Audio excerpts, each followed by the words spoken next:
It's confirmed. So we have a massive new report that has just dropped from Ken Rosenthal revealing some very interesting information surrounding the Jays and one reliever that is absolutely wild. I'll write down this report and discuss what exactly is confirmed surrounding the Jays and this reliever. But not only that, we also have some big other updates, including a note from a notable reporter surrounding the Jays' pursuit of a starting pitcher. Ton to go over on this episode. You're going to want to stay tuned to the end of the video. But before we get into it all, if you're a part of the percentage who aren't subscribed to the channel, this is the place to be for daily Jays content. Ladies and gentlemen, there's a lot to go over today. And obviously, we know the Jays right now are active in the free agency market, in the trade market. But a brand new report has dropped just a little bit ago, revealing some very interesting information surrounding the Jays' pursuit of not a starting pitcher, not Kyle Tucker, but Edwin Díaz, as it has been confirmed that the Blue Jays have met with former Mets closer Edwin Díaz's agent. And of course, you can see this tweet is from a Mets guy, a Mets Twitter account. He said the Mets need to get it done soon. But the report is that the Jays have met with Mets closer Edwin Díaz. Folks, this is very interesting. Now, we knew that the Jays, and there were some reports as of late, that they're going heavily in on the reliever market and, of course, the starting pitching market. But I didn't realize that they were going at the top level. They're going for the highest echelon reliever there is in Edwin Díaz. And quite frankly, this one it's a little bit scary, but it's also super exciting. So here are the notes from Ken Rosenthal. Diaz says his return to the Mets is 50-50. He's seeking a deal similar to 5 years, $102 million, which for all intents and purposes here is about $20 million a year. The Blue Jays have met with his agents, and he didn't clarify any other teams that have met with his agents. So it might be, a two-horse race between the Mets, and the Blue Jays. And Toronto is targeting high leverage relief and could move Hoffman to the 8th. Now, this is what I'm very curious about, is to hear your guys' thoughts about this, but also the Jays clearly are focusing on pitching. And yes, there's been a lot of rumblings about Kyle Tucker. There's been rumblings about them in the trade market for guys like Ketel Marte, like I had a video on earlier today. Feel free to check that one out after you've watched this one in its entirety. But the Jays meeting with them is notable because, of course, the Jays are going to meet with a lot of pitchers and a lot of hitters alike. But Ken Rosenthal, him name dropping the Jays here is very interesting. And it goes to show that the Mets, you can see here, Mets fans are scared that the Jays are going to poach him.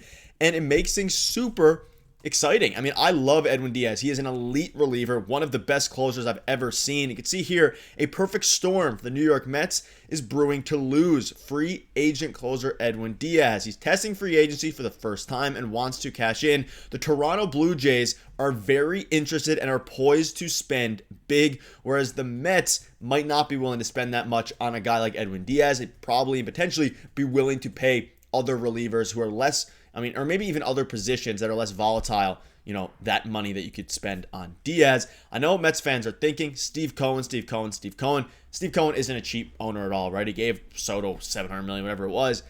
But you can see here, this is from Ken Rosenthal, very notable reporter, even though he does hate Toronto. The Mets re-signing Diaz very well could be the outcome if the Jays or some other club make him a massive offer and Cohen tops it in the end. But it's a 50-50 chance right now, according to Diaz himself. So, looking at Edwin Díaz and how everything shapes up. Last year, borderline the best reliever in baseball. A sub-1 whip, a 1.63 ERA with the best peripherals on a Savant page you'll probably ever see. Maybe not ever see. I'm sure there's some guys who are similar to this, but the amount of 99th percentiles is crazy. He's basically the best in the world at strikeouts, at missing bats, at limiting damage, limiting hard hit contact, everything.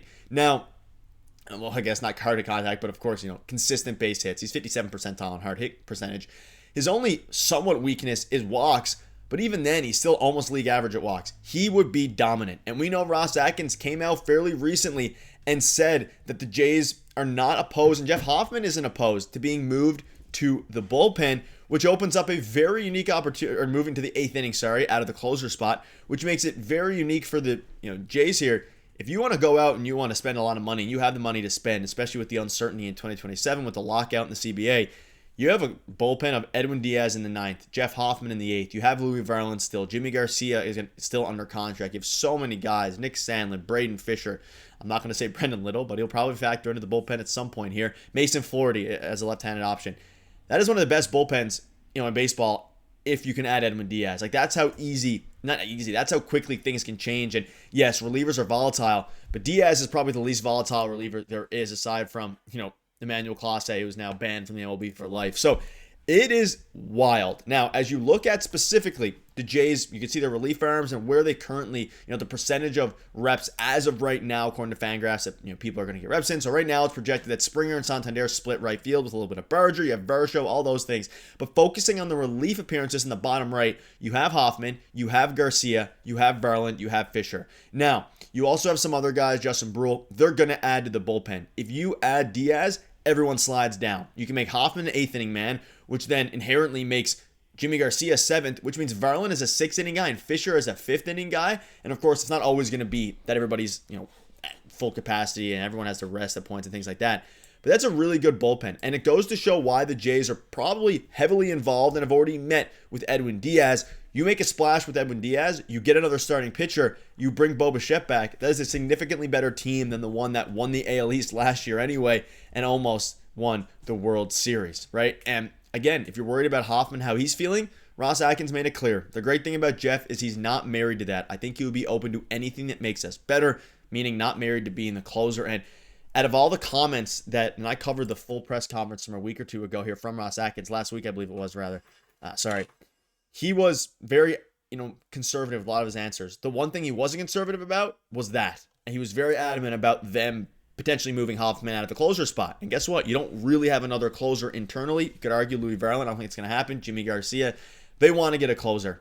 And Edwin Díaz would be that guy. And I truly believe that they are going to be, multiple reports drop. But Ken Rosenthal, as reliable as it is for info, now he's very biased towards Canada and things like that. I absolutely love it. Let me know down below what your thoughts are on this. They've already met with him. Maybe they can get a deal done very soon. Because a report came out yesterday from Francis Romero. Not really super reliable. He said that the market could have developed as soon as yesterday, which means it's probably going to get underway here soon. Now, speaking of pitching, there was also a new report that dropped a couple hours ago from Jim Bowden saying the following teams are involved in the top end of the free agent starting pitching market. And of course, he doesn't directly list the Jays, but Ben Nicholson-Smith today did. But I wanted to bring this tweet up just to show you guys how many teams are going to be interested. And of course, Jim Bowden said in the past the Jays are among these teams.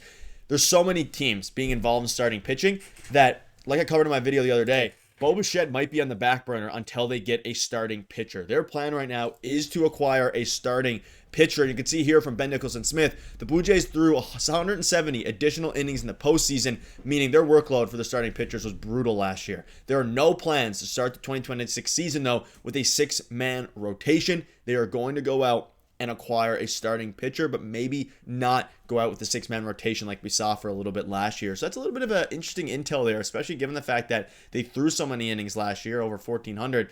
It's going to be interesting to see, but with the abundance of teams that are interested in starting pitchers, including the Jays, as we know, according to a bunch of reports, they're going to have to make up their mind quick on what they want to do, and the market's going to develop very, very quickly.